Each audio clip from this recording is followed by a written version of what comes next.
knock. Hello there. Hello. Hello, my name is Gwen McKee, and I'm a nurse practitioner student with United States University. How are you today? Great, thank you.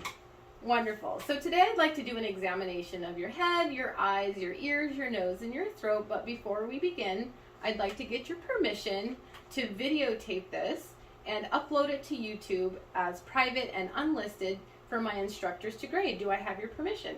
Yes, you do. Wonderful. So I'm going to go ahead and clean my hands with some hand sanitizer.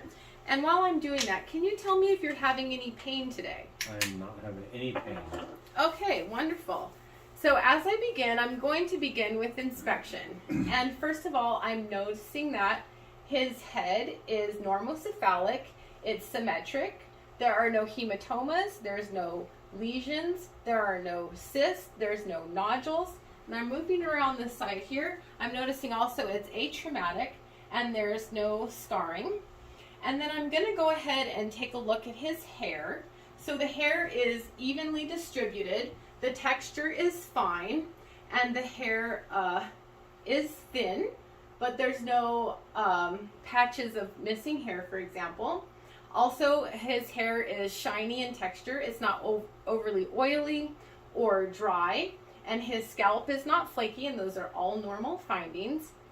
And I don't see any cysts either. And so I'm going to go ahead and start palpating the scalp here. And just let me know if you have any tenderness. There's also no lice, for example, no nits. And again, there are no depressions or hematomas appreciated. And so next I'm going to go ahead and go on to the visual acuity test. And I'm going to have him read from my Snellen chart here. Now, if I were in an office, this would be a wall chart at 20 feet away, but this is a handheld chart, so this should be 6 feet away. But because I need to stay in the view of the camera, I won't be quite 6 feet away. But go ahead and close your right eye for me. And then with your left eye, what is the lowest line that you can read? LTFPH. Wonderful. And are you wearing any contacts in your left eye? I am not. Okay, so his left eye visual acuity is 20/20 uncorrected. Now go ahead and cover your other eye. Okay, and now with the right eye, go ahead and read the smallest letters that you can read. LTFPH. And are you using any contacts in that eye? I am not. Okay, so the right eye visual acuity is 20/20 uncorrected. And this also is testing cranial nerve 2, the optic nerve. Now go ahead with both eyes, read the smallest line that you can read. LTFPH. All right, and so his eyes together have a visual acuity of 20/20 uncorrected.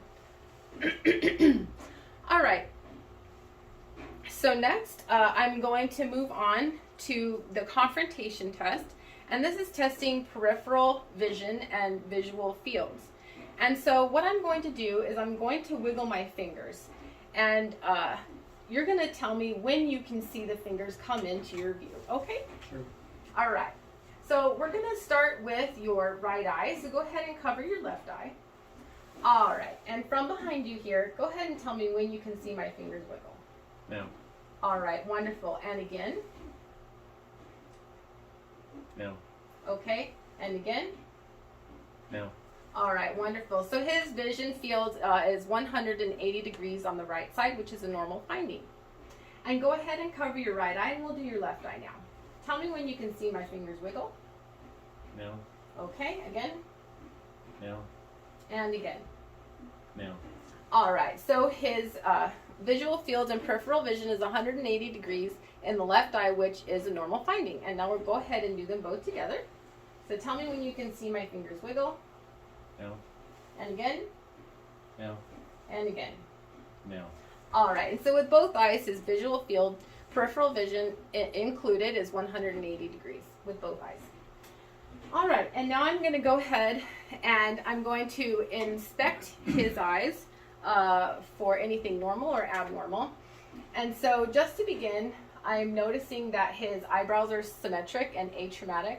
There's no scarring and the hair is evenly distributed. I'm also noticing that his eyelids have no ptosis or drooping. Also, there's no blepharitis along the lash line there. There are no styes. Additionally, I'm noticing there's no bulging of the eyes or exophthalmos, and these are all normal findings. I'm also noticing that his pupils are symmetric and the border is round. His conjunctiva has no injection or blood vessel widening or reddening. Also the conjunctiva, when I pull the lids down, there's no pallor, but this is pink and moist, which is a normal finding. And again, up top, pink and moist. There is no pallor, which could indicate anemia. And also I'm noticing that his lacrimal sacs here medially are patent. There's no erythema, there's no swelling. There's also no tenderness with palpation, and the ducts included. So the lacrimal system is intact and normal. I'm also noticing that the sclera is white. There is no pterygiums. And I'm noticing that there's no icterus of the sclera, and the cornea are clear and symmetric and rounded. And I'm also noticing that there's no ectropion or entropion of the eyelids, and these are all normal findings. And now I'm going to go ahead and move on to testing the pupil response, and this is ocular motor 3. And so testing his left eye here, light coming in, I'm noticing that the left pupil constricts from a 5 to a 3, and the right pupil also consensually constricts from a 5 to a 3. So the left pupil with direct light, and the right pupil with has consensual constriction as well. So I'm going to go ahead and move around, and I'm going to check the pupillary response in the right eye. And I'm noticing that the right pupil constricts from 5 millimeters to 3 millimeters, which is normal. And as I do that, the left pupil is also constricting consensually from 5 millimeters down to 3 millimeters. And these are normal findings.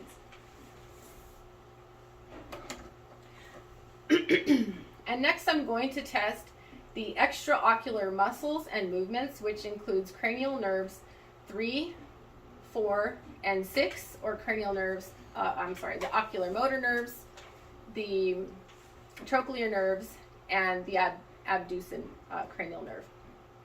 And so to do this, we're going to do one eye at a time. So go ahead and hold your hand over your right eye. All right, and then if you'll just follow my finger, and this is the 6 cardinal gazes. And so here we go. This is ocular motor nerve 3, cranial nerve 3, ocular motor, cranial nerve 6, abducens, and cranial nerve 3, ocular motor, and those are intact. And here we go medially, and this is the trochlear cranial nerve 4. And also I do notice that there's no nystagmus or rapid eye movements to the side as he follows my finger, and that is also a normal finding. So go ahead, we'll do the same thing with the other side. So we have cranial nerve 3, ocular motor, cranial nerve 6, abducens, cranial nerve 3, ocular motor, and the middle, this is cranial nerve 4, or the trochlear nerve. And also there's no nystagmus noted, which is a normal finding. Okay, and next for testing the ocular motor muscle movements, I'm going to test accommodation. And now what you're going to do is you're going to look at my finger, okay? And now you're going to look at something over my shoulder on the wall. Go ahead and do that. All right, and then look at my finger again. And what I'm noticing here is that his lens internally is actually changing shape, and the pupil with when he's looking near is constricting, and that's accommodating for close objects. And then his pupil is dilating when he looks at an object far away, and his pupil and lens are accommodating for a distant object, and his accommodation is intact. And next I'm going to test convergence. And so he's going to follow my finger, and I'm going to bring my finger 10 centimeters to his face, and I'm noticing that his eyes cross or turn medially, and that's convergence, and that is a normal finding. And so next I'm going to go ahead and do the fundoscopic exam with my ophthalmoscope. And I'm using my right hand to, my left hand to his left eye, and then I'll use my right hand to his right eye. And I'm being careful not to hurt him with my ophthalmoscope.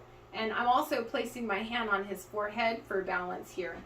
And so I'm coming at a 15-degree angle. And I'm noticing here the red reflex. And also as I'm noticing this, which I'll find again in a second, I'm noticing that the lens and the cornea have no opacities that would obscure the red reflex. And this is a normal finding. So the lens and the cornea are clear.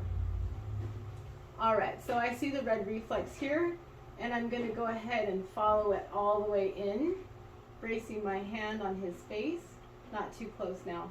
And I'm noticing here the retina, which is an orangish red color, which is normal. And I'm also noticing the macula and the fovea, which are responsible for clear, crisp color vision, and those appear normal. I am noticing the blood vessels. There's no AV nicking, no cotton wool spots, and there are no hemorrhages. Also, I am noticing that the disc to optic disc to cup ratio is 3:1, and the margins there are sharp, and those are all normal findings. I'm going to go ahead and go around, and I'm going to do his right eye now.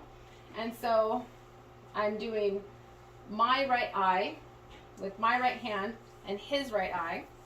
And I'm going to go ahead and touch his forehead here, and I'm looking for the red reflex. And I find it there, noting that the cornea and the lens are clear with no opacities. I'm bracing my hand against the face, following the red reflex in. And then I'm also noticing that the retina is an orange reddish color, which is normal. The optic disc to cup ratio is 3:1. There of the blood vessels, there is no hemorrhages, no AV nicking, and no cotton wool spots. Also, I can see the macula and the fovea, which are responsible, as I said before, for clear, crisp, and color vision. And those are all normal findings.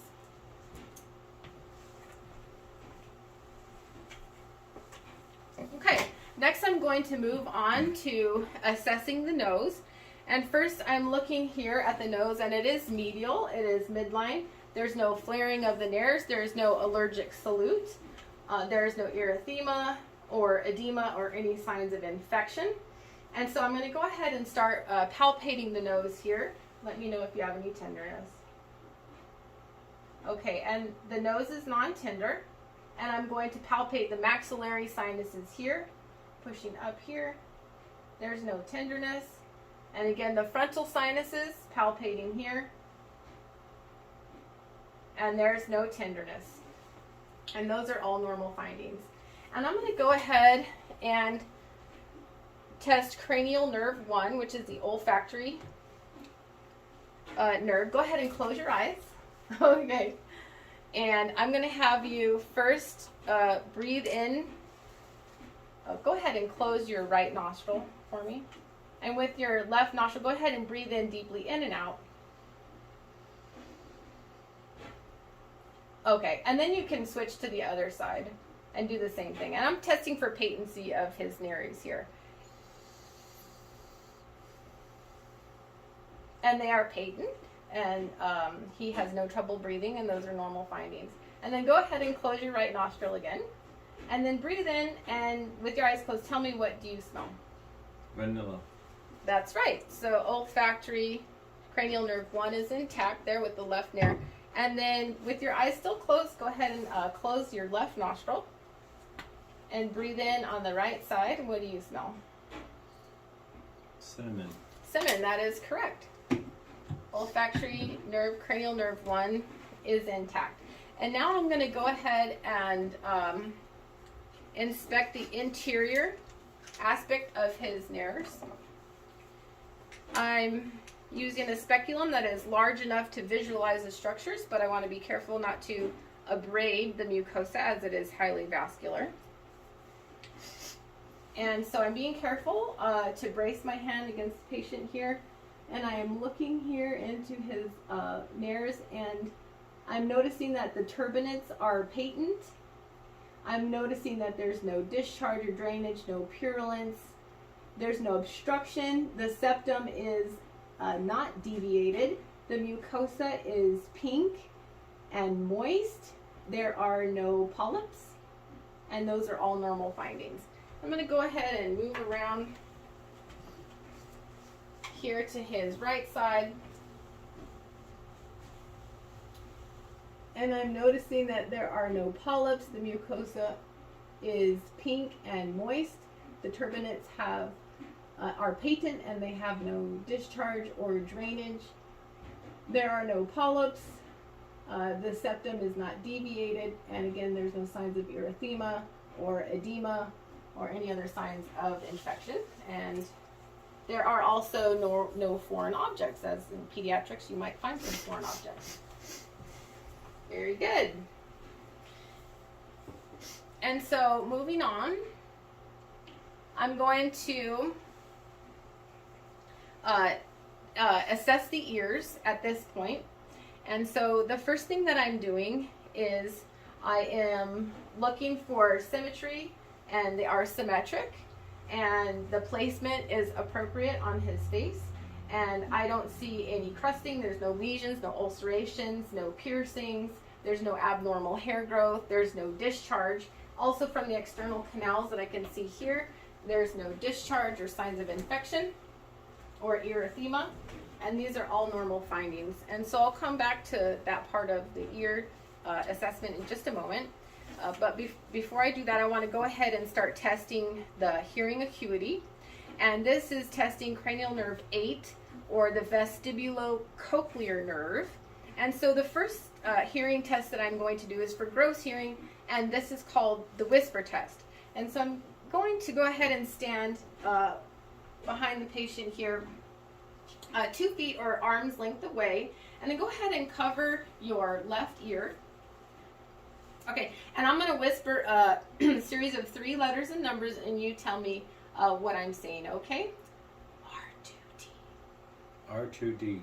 Perfect. And go ahead and close your right ear there, and with your left ear, tell me, I'm going to whisper words and numbers, tell me what I'm saying here.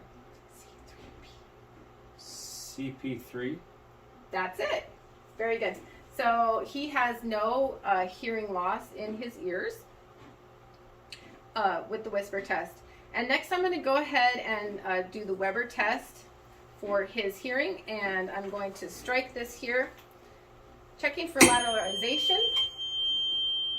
All right. And where do you hear the sound? It's in my head. Do you hear it in one ear more than the other, or equally? Equally. Okay, and so he has equal and symmetric lateralization to the left and the right ear, which is a normal finding with no hearing loss. And that's the Weber test. Again, cranial nerve 8, vestibulocochlear. And now I'm going to go ahead and do the Rhine test, and I'm going to place for his right ear, and I'm going to place the tuning fork here on his mastoid bone, and go ahead and tell me when you cannot hear it anymore. Now. Okay? And how about now? I hear it. Okay, great. And so I'm going to go ahead to his right ear, and I'm going to strike the tuning fork and place it on his mastoid bone. And tell me when you cannot hear it anymore. Now. Okay, and how about now? I hear it. Okay, so this is a normal finding, as his air conduction for hearing is greater than his bone conduction. And so I'm going to go ahead and continue with the ear exam. And now that I've inspected, also the mastoid bones are free of any symptoms, no redness, no swelling, no tenderness. I'm going to palpate and do a little tug test on his auricle or pinna. And I'm pulling up and back here. Do you feel any tenderness? No. And also I'm pulling on the tragus. Do you feel any tenderness here? No. Okay, and that's a normal finding. And palpating the mastoid bone. Also, do you feel any tenderness here? No. All right, and coming around to the other side.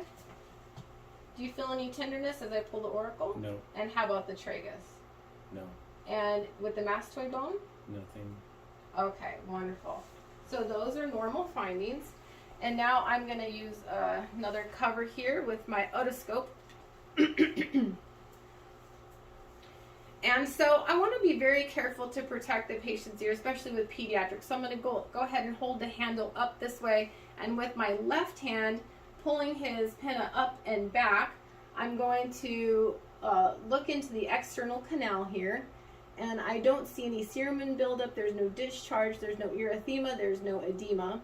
And moving on, I am visualizing the tympanic membrane, which is pearly gray, and there are no perforations, no bulging. Those are normal findings.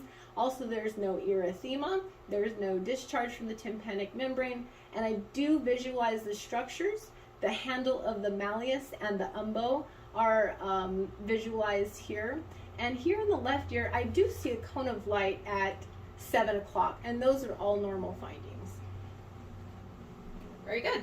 And moving on, I'm just going to go ahead and place my my right hand here to pull the pinna up and back. Like I said, for a child, a small child, it would be down and back. And just being careful to brace my hand against the side here so that I do not, sorry, go this way. All right, up and back here. Being careful, and I don't notice any cerumen buildup, and there is no erythema, there's no discharge, and the tympanic membrane is pearly gray, and there are no perforations or bulges. I can see the structures of the handle of the malleus and the umbo, and the cone of light is at 5 o'clock, and these are all normal findings. All right, and now I'm going to go ahead and move on to examining the mouth, the throat, and the face. And to begin with the face, I don't notice any symmetry or involuntary movements. There are no lesions, no erythema, no edema of his face, no drooping of one side or the other. He's symmetric. And also the lips, there are no herpetic lesions. And also there's no angular cheilitis, and there's no cyanosis and no flaking of the lips. And this is all normal findings. And then if you would, go ahead and open your mouth, and I'm going to clean my hands and put some gloves on here, just so I can inspect a little better.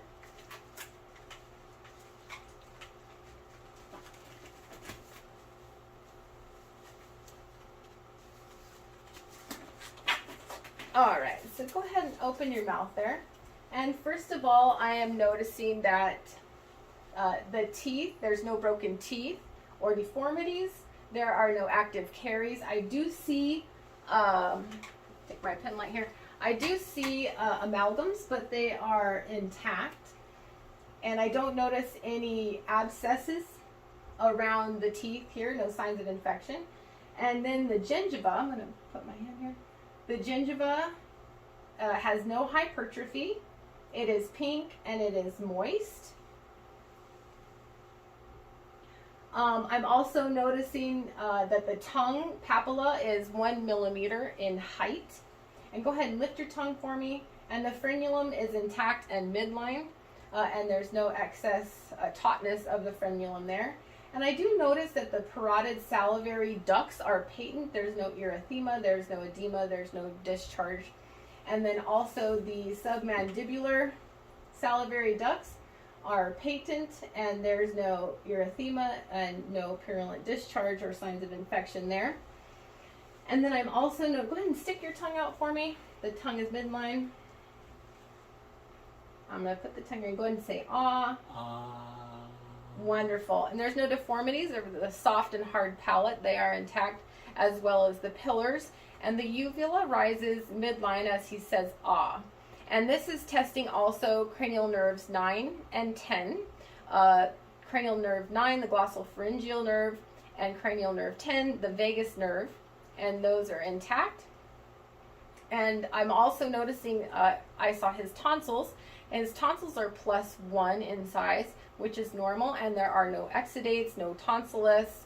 And then go ahead and open your mouth again. I'm noticing that the buccal mucosa is moist and pink. There's no ulcerations.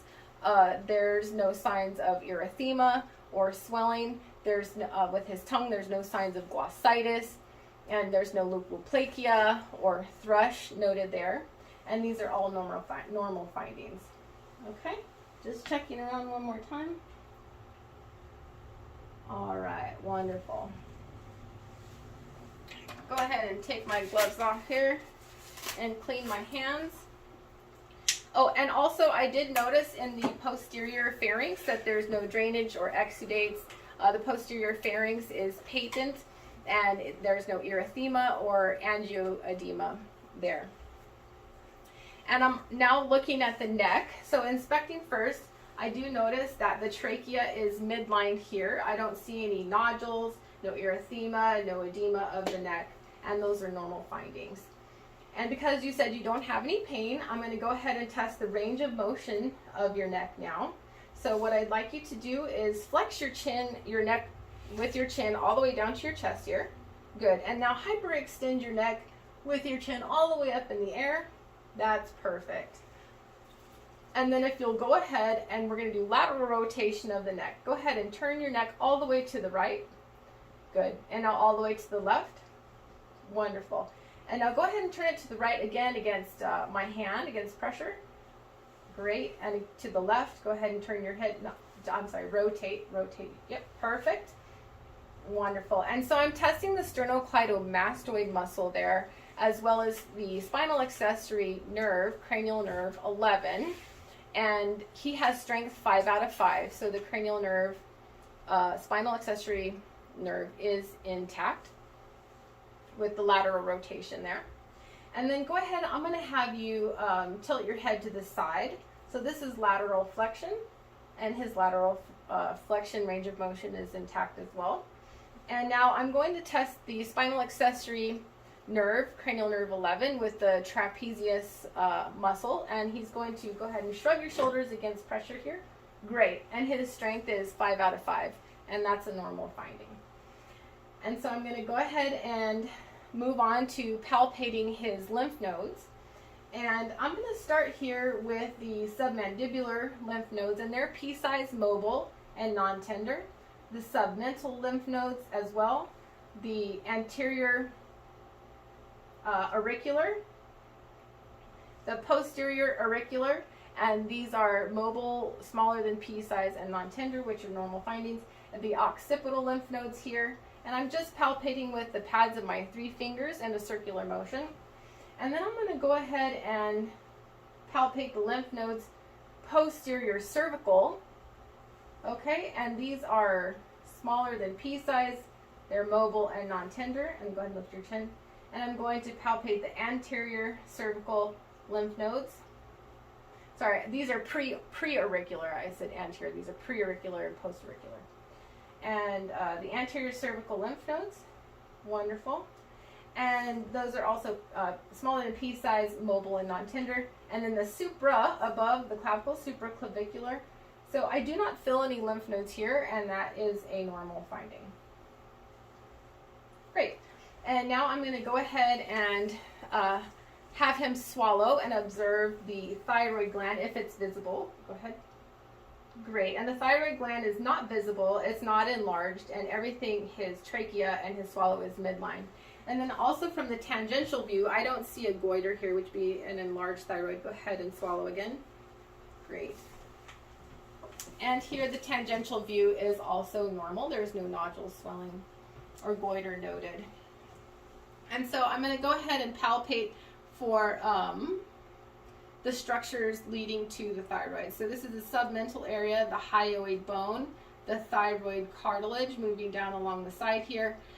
This is the cricoid cartilage, and then the isthmus of the thyroid here.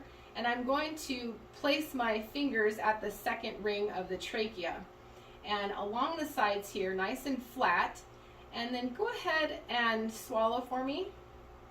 All right, and my fingers rise slightly, and as they do, I notice that there's no nodules, There's no swelling, there's no tenderness here of the thyroid.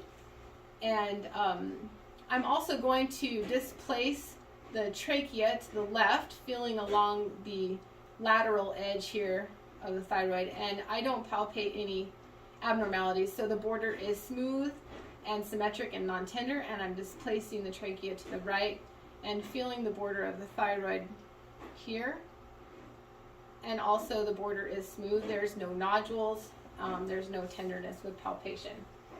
And I'm just going to stand here and think about my exam for a couple of seconds before we finish, just to make sure that I've covered everything.